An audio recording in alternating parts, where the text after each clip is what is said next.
Wala po. Meron naman, wala pa.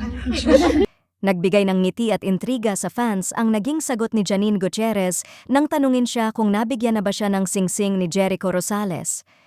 Sa halip na isang diretsong oo o hindi, pabiro ang naging tugon ng aktres. Talaga? Hindi?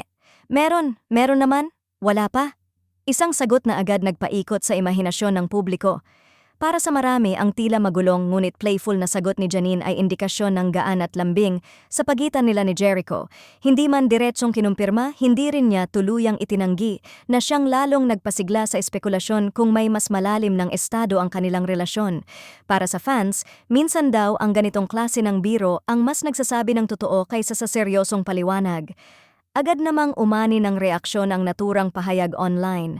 May mga netizens na nagsabing may something talaga sa likod ng sagot ni Janine, habang ang iba naman ay naniniwalang simpleng pag-iwas lang ito sa pressure ng tanong tungkol sa engagement. Sa mundo ng showbiz, alam naman ng marami kung gaano kabigat ang usapin ng singsing, lalo na kapag may kinalaman sa isang high-profile couple. May mga taga-suporta rin na pumuri sa aktres dahil sa kanyang classy at relaxed na paraan ng pagsagot. Para sa kanila, malinaw na mas pinipili ni Janine na panatilihing pribado ang ilang detalye ng kanyang personal na buhay habang hinaharap ang intriga ng may ngiti at sense of humor.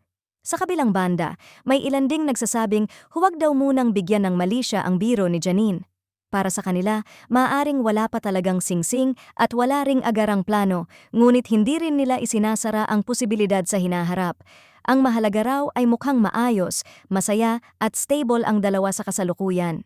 Sa huli, ang pabirong sagot ni Janine Gutierrez ay muling nagpatunay na kahit simpleng tanong ay pwedeng maging spark ng malaking usapan.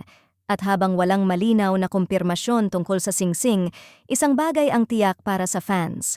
Ang chemistry at lambing ni Janine at Jericho ay patuloy na nagbibigay kilig, singsing man o wala pa.